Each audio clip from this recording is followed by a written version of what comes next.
စကားပြောကောင်းတဲ့မျက်လက်ဆရာတယောက်ရဲ့မျက်လက်ဗီဒီယိုတစ်ခုကိုတွားကြည့်မယ် let's go ဟောမီမြောက်လင်မြောက်ဆိုဟောမြောက်ကလေးတကောင်မွေးတယ် baby monkey မြောက်သုံးကောင်ရဲ့အမိကတူလားကလေးမတူအဲ့တော့မြောက်ကလေးကမြောက်သားလေးကသူ့ဖေဖေကိုမကျင်တတ်ဘူးဖေဖေနဲ့ဖေဖေကိုသားကမကျင်တတ်ဘူးလေဟာသားဘာဖြစ်လို့လဲပေါ့အားတဲ့ဖေဖေကမြောက်ချင်းတူတူရတယ်ဖေဖေမိရတော့ရှိတဲ့သားမိရတော့တူတူလေးတဲ့ဟာ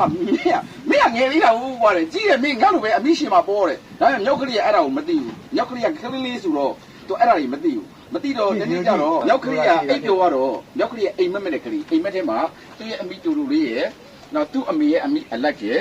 သူ့ဖေဖေရဲ့အမိအရှိရဲ့โอเคအိမ်မက်ထဲမှာအတူတူဖြစ်တယ်ဆိုအေးပါဗျာဟောကျိုးလေး၃ချောင်းကအတူတူဖြစ်သွားတာဒါမြောက်ကလေးရဲ့အမိဒါမြောက်မေရဲ့အမိဒါမြောက်အဖေရဲ့အမိဩအဲ့မှာမြောက်ကလေးအရန်ပြောသွားတာပေါ့အဲ့ရလဲနိုးတယ်နိုးအမိသူ့ရဲ့အမိကန်ကြည့်လိုက်တော့သူ့အမိကတိတ်တာနိုးအိမ်မက်လေးဟာတော်တော်လေး